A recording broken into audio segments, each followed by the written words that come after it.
Welcome everyone, welcome to my channel microbiology with Huriya Khan. आज का जो लेक्चर है वो हमारा है लाइटिक साइकिल के बारे में। बैक्टीरियोफेज में हमें पता है दो साइकिल्स होती हैं, एक लाइटिक, दूसरी लाइसोजेनिक। तो यहाँ मैंने इससे पहले वाली वीडियो में आपको वायरल रिप्लिकेशन का बताया था। आज हम लाइटिक साइकिल के बारे में पढ़ेंगे। तो लाइटिक साइकिल वो साइकिल होती है जिसमें वायरस होस्ट सेल को कम्प्लीटली किल करके अपनी रिप्लिकेशन स्टार्ट कर देता है। ठीक है, अब यहाँ पर कुछ स्टेप्स लिखे हैं मैंने जो कि लाइटिक साइकिल्स के बारे में है। सबसे पहले मैंने पहली वीडियो में आपको बता दिया था किस तरह से दोनों साइकिल्स में वायरस इंटर होता है और अपनी रिप्लिकेशन को स्टार्ट करता है। अब हम सब यहाँ पर लाइटिक साइकिल की बात करें तो सबसे पहले क्या होगी, attachment. Attachment to cell surface receptors. अब इसमें मैंने ब्रैकेट में भी शो किया है कि इसका मतलब क्या है, chance encounter no active movement. इसका मतलब क्या है, जो अटैचमेंट जो है किसकी, होस्ट सेल के साथ होगी, वायरस की।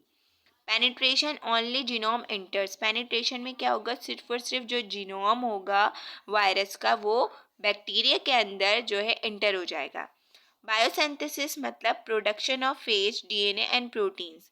अच्छा, इसमें क्या होगा, बायोसिंथेसिस किसकी होगी, जो होस्ट सेल है ना, मतलब जिसके अंदर वायरस घुसा है, वो उसी की मशीनरी को सिंथेसाइज करके क्या बनाएगा, फेज, डीएनए और प्रोटीन, अपने डीएनए और प्रोटीन को बिल्ड अप करेगा, बनाएगा। Mutation assembly to form intact phage. इसमें क्या होगी, जो वायरस ने अंदर सिंथेसाइज कर रहा है फिर उसके बाद वो कम्प्लीटली मैच्योर हो जाएगा। Release due two phase induce lysozyme production. अब क्या होगा, उसके बाद क्या हो जाएगा, वो कम्प्लीटली उस बैक्टीरिया के अंदर रिलीज हो जाएगा। ठीक है, और किसके लाइसोजाइम की प्रोडक्शन स्टार्ट कर देगा।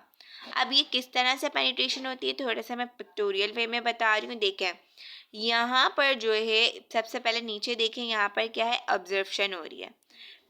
ये क्या आया, बैक्टीरियोफेज आया, और ये क्या है, बैक्टीरिया सेल।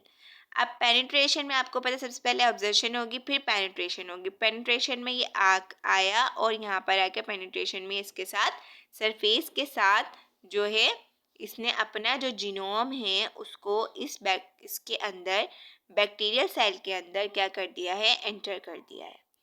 तो इस तरह से इसकी क्या हो जाएगी, पेनिट्रेशन हो जाएगी। अब पेनिट्रेशन के बाद इसका, यहाँ पर मैंने थोड़ा सा इसको पिक्टोरियल वे में और समझा रही हूँ आपको कि यहाँ पर देखें सबसे पहले क्या हो रही है, ये अटैचमेंट हुई है। यहाँ पर आया बैक्टीरियोफेज और इसने इसके साथ आके बैक्टीरिया सेल के साथ अटैचमेंट कर ली। अटैचमेंट के बाद इसने क्या यहाँ पर किया, सेकंड में पेनिट्रेशन। पेनिट्रेशन मतलब कि ये इसके अंदर इसका जो जीनोम है यानी जेनेटिक मटेरियल है वो एंटर हो चुका है। अब इंटर होने के बाद ये क्या करेगा, यहाँ पे अपनी सिंथेसिस करवाएगा, यानी कि जो उस बैक्टीरिया का खुद उसकी मशीनरी है उसको यूज़ करते हुए अपनी प्रोटीन और डीएनए की फॉर्मेशन स्टार्ट कर देगा। तो ये क्या हो गई, बायोसिंथेसिस हो गई। ठीक है, तो इस तरह से अटैचमेंट होगी, पेनिट्रेशन होगी और फिर बायोसिंथेसिस होगी, देन फिर वो रिलीज हो जाएगा। ठीक है, तो यहाँ पर जो है कुछ कैप्साइड डीएनए भी मैंने बताए हुए। अब ये जो सारी चीज़ें हैं, capsid DNA, tail fibre, envelope, non envelope, तो इसकी एक मैं कंप्लीट वीडियो इसके स्ट्रक्चर पे, इसकी मार्फोलॉजी पे और जो इसके स्ट्रक्चर है, सिमेट्री वगैरह पे वो बनाऊंगी। ठीक है, तो यहाँ पर ये लाइफ साइकिल किसकी बता रहे हैं, टी इवन बैक्टीरियोफेज की, यानी कि टी इवन यहाँ पर लिखा हुआ है lytic cycle of a T even bacteriophage. तो इस तरह से जो है लाइटिक साइकिल में ये अपनी क्या करेगा, वायरल रिप्लिकेशन करेगा। तो ये इस तरह से इसके कुछ जो है स्टेप्स होते हैं। अच्छा, वहाँ पर हमने बायोसिंथेसिस पढ़ी थी। अब बायोसिंथेसिस के बाद फोर्थ स्टेप इसका क्या होगा, मैच्योरेशन होगी। मैच्योरेशन के बाद ये क्या होगा, फिर वायरस जो है host cell lysis and new वर्जन आर रिलीज्ड। मतलब कि जो न्यू वायरस है, यानी कि जो वायरस ने अपनी कंप्लीट फॉर्मेशन कंप्लीट कर ली है, तो ये फिर यहाँ से वायरस जो है वो बैक्टीरियोफेज की फॉर्म में नीचे निकलता रहेगा। अब देखें यहाँ पर, देखें हम मैच्योरेशन किस तरह से हो रही है, तो ये पूरा सर्किल में भी बताया हुआ है। ठीक है, ये टेल है, ठीक है, जिसको हम टेल फाइबर बोलते हैं। ये डीएनए कैप्साइड से ये आके मिलेगा, मिलने के बाद ये दोनों आपस में मिलेंगे, इसका टेल फाइबर हो गया, ये कैप्साइड हो गई, दोनों आपस में मिले, फिर जो है ये नीचे ज्वाइंट हो गई जो दूसरी के टेल फाइबर्स थे, ठीक है। तो इस तरह से कंप्लीट एक मैच्योर बैक्टीरियोफेज कंप्लीट बन चुका है। तो इस तरह से इसकी क्या हो जाएगी, मैच्योरेशन हो जाएगी। ये किसकी बात कर रहे हैं, ये बात कर रहे हैं लाइटिक साइकिल में। इसके बाद जो है अब हमारे पास आता है मेन सवाल। वो सवाल क्या होता है कि भाई जो लाइटिक साइकिल है और लाइजोजेनिक साइकिल ये हैं क्या, मीन्स इनमें थोड़ा सा डिफरेंस है या इनकी प्रॉपर्टीज़ क्या होती हैं, इनके रिजल्ट में क्या होता है, ठीक है। तो results of multiplication of bacteriophages, तो इसमें दोनों की लाइटिक और लाइजोजेनिक मैंने दोनों शो की हुई हैं। अब जो लाइटिक साइकिल है, लाइटिक और वायलेंट फेज, इसको हम वायलेंट फेज इसलिए कहते हैं क्योंकि ये होस्ट को कम्प्लीटली क्या कर देता है, किल करके अपनी कंप्लीट फॉर्मेशन कर लेता है। Phage causes lysis and death of host cell, जो मैं आपको ऑलरेडी बता चुकी हूँ। लाइजोजेनिक साइकिल, लाइजोजेनिक और टेम्परेट फेज यानी कि टेम्परेरी फेज होता है। लाइजोजेनिक साइकिल जो होती है ये जब बैक्टीरिया के अंदर वायरस अपना स्टार्ट करता है, जब उसको कंप्लीट फेवरेबल इन्वायरमेंट नहीं मिलता, तो इसलिए हम इसको टेम्परेट फेज भी कहते हैं क्योंकि ये टेम्परेरी साइकिल होती है। इसके बाद फिर दोबारा से लाइटिक साइकिल स्टार्ट हो जाती है वायरस की। Phage DNA incorporated in host DNA prophage, phage conversion, specialize transcription. अच्छा, इसमें जो लाइजोजेनिक होती है ना, इसमें स्पेशलाइज ट्रांसक्रिप्शन होती है। अच्छा, ये जो ट्रांजैक्शन है ना ये दो तरह की होती है, एक जनरलाइज, दूसरी स्पेशलाइज होती है।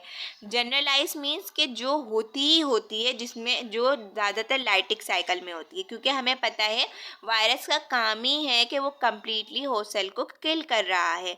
मगर जैसे ही उसको कोई इन्वायरमेंट सुटेबल नहीं मिल रहा तो वो टेम्परेरी साइकिल स्टार्ट करेगा जो कि लाइजोजेनिक साइकिल है, और वो इसको हम स्पेशलाइज ट्रांजैक्शन इस वजह से कह रहे हैं क्योंकि कुछ क्या होता है, सम पार्टिकल्स, कुछ जेनेटिक मटेरियल बैक्टीरिया का किसके साथ इनकॉर्पोरेट करता है स्पेशलाइज ट्रांजैक्शन में, वायरस के जीनोम के साथ। तो इसलिए हम उसको स्पेशलाइज कहते हैं क्योंकि ये स्पेशल केसेस में ज़्यादातर देखा जाता है, ठीक है। तो अब हम बात कर लेते हैं आगे कि भाई ये जो हो रहा है पूरा प्रोसेस, इसको हम जो है थोड़ा अलग अलग भी इसको हम डिस्कस करेंगे, इसकी साइकिल्स को कंप्लीट। जिस तरह से मैंने आज आपको लाइटिक साइकिल के बारे में बताया है, तो इसी तरह से हम दोनों की मेन चीज़ें के बारे में पढ़ेंगे। तो थोड़ा सा ये ओवरव्यू भी है लाइटिक और लाइजोजेनिक साइकिल का। तो ये थोड़ा पिक्टोरियल वे में भी आपको समझ आ रहा है। यहाँ पे सबसे पहले क्या हो रहा है, लाइटिक साइकिल और लाइजोजेनिक इसमें दोनों बताई हुई हैं कि भाई कब जो है बैक्टीरिया लाइजोजेनिक साइकिल और कब लाइटिक साइकिल अपनी स्टार्ट करेगा। तो ये है लाइटिक साइकिल, दूसरी है लाइजोजेनिक साइकिल। अब लाइटिक साइकिल में सबसे पहले वही काम हो रहा है, आया बैक्टीरिया इसकी सरफेस के साथ अटैच हुआ। अब अटैच होने के बाद ये क्या करेगा, इसके अंदर एंटर होगा, ठीक है। एंटर होने के बाद ये क्या कर रहा है, तो अच्छा यहाँ पर थोड़ा सा आपको मुश्किल होगी क्योंकि यहाँ पर कंप्लीट काम हो रहा है, ठीक है। अटैच हुआ, पेनिट्रेशन हुई, इसके बाद इसने क्या करा, अपने इसके साथ इनकॉर्पोरेट किया, इनकॉर्पोरेट के बाद मैच्योर हुआ, मैच्योर होने के बाद यहाँ से रिलीज हो गया। ये तो हो गई लाइटिक साइकिल। अब यहाँ पर क्या काम हो रहा है, यहाँ पर जो है ये किस तरह से हो रही है साइकिल, ये क्या हुआ ओकेजनली, यानी कि मैंने आपको बताया ये सडन कैसे, यानी कि ये अचानक से होता है। जो लाइजोजेनिक साइकिल होती है, जैसे मैंने आपको बताया कि स्पेशलाइज ट्रांजैक्शन जो होती है वो लाइजोजेनिक साइकिल में ज़्यादा होती है, उसी में ही होती है। तो उसमें ओकेजनली ऐसा होता है कि वो वायरस को फेवरेबल इन्वायरमेंट नहीं मिल पाता, इस वजह से वो क्या करता है, लाइजोजेनिक साइकिल स्टार्ट कर देता है और इसके साथ इनकॉर्पोरेट हो जाता है, किसके साथ, बैक्टीरिया के साथ। तो इसके साथ इसने अपना जीनोम मिलाया, जीनोम मिलाने के बाद अब ये जो न्यू बन रहा है, ठीक है, जो लाइजोजेनिक बैक्टीरियम बन रहा है, जो रिप्रोड्यूस हो रहा है, ये नॉर्मली होगा, मतलब इसमें कंप्लीट होस्ट सेल किल नहीं हो रहा, बल्कि इनमें दोनों का जेनेटिक मटेरियल मौजूद होगा, वायरस का भी और बैक्टीरिया का भी, ठीक है। फिर ये कंप्लीट क्या बन गए, ये कंप्लीट प्रोफेज बन गया जिसमें दोनों के जेनेटिक मटेरियल शामिल हैं। उसके बाद ये यहाँ पर आके अलग अलग भी हो सकते हैं सेल्स में। तो इस तरह से लाइटिक और लाइसोजेनिक साइकिल होती है। तो ये ओवरव्यू था वायरस का, viral replication, how to replicate virus in different phages, the difference between the lytic and lysogenic cycle and how it is work in bacteriophages. So this is all about the lytic cycle today. Inshallah we will discuss about the lysogenic cycle in next video. Thanks for watching. Allah Hafiz. Stay healthy, stay blessed.